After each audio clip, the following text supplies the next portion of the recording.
We met Mike Frank, Cianbro's safety specialist, at Cianbro's headquarters and began the day stretching as a group. After we stretched with Mike, he introduced us to Caleb Roy, Cianbro's Northern New England Regional Human Resources Recruiter. He told us Cianbro's story and gave us some useful tips for applying and interviewing. After meeting with Caleb, Mike brought the team to Kibby. We learned that the power generated from the windmills is carried by the collection line to the Kibby substation. We met Richard Batchelder, Cianbro's electrical foreman for Kibby substation. He explained to us that the substation transforms the 34,500 volts produced at the towers to the 115,000 volts needed to make its journey to the Bigelow substation. These are a few of the substation's components. Next, the power generated by the wind towers begins its 27-mile journey to the Bigelow substation in Carrabassett Valley. In order to accomplish this, Cianbro had to erect poles in rough terrain and difficult weather. The helicopter that you see is very important to the transmission line process. This job was given to Air 2. They are a National Helicopter Assisted Power Transmission Line contractor. They are the eye in the sky that follow the transmission line during the line pulling process. They watch the transmission line pass through each pole structure to make sure the line does not get fetched out while being pulled. The helicopter also pulls the transmission line, as well as used to transport linemen from pole to pole. At the termination point near the end of the transmission line, the cables must travel the final 2,000 feet, 6 feet underground. Since the cable's roll only hold 1,000 feet, 2 cables must be spliced together underground. This was done by Key Wright because they are the one that manufactured the cable. Todd Folsom is general foreman for Cianbro, and he oversees the construction of the Kibby transmission line termination at Bigelow substation.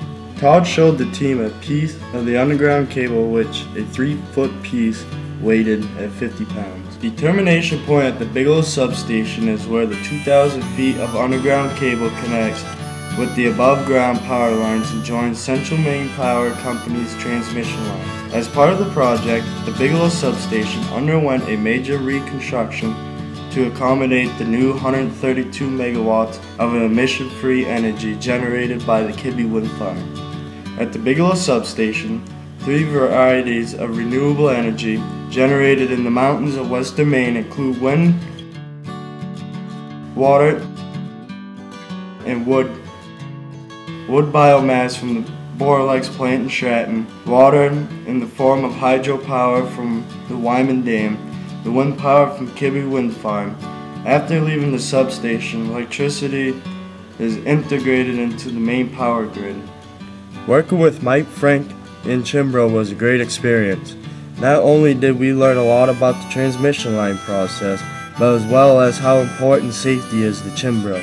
As Mike Frank put it, there is no job that is so important that you have to jeopardize your safety in order to do it.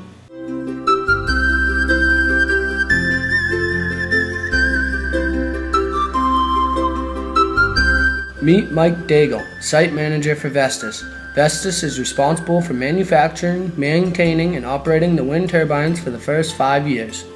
He gave us good advice concerning the hiring process, including resumes, interviewing, and completing applications. After speaking to us, he was our guide and taught us about the towers and turbines.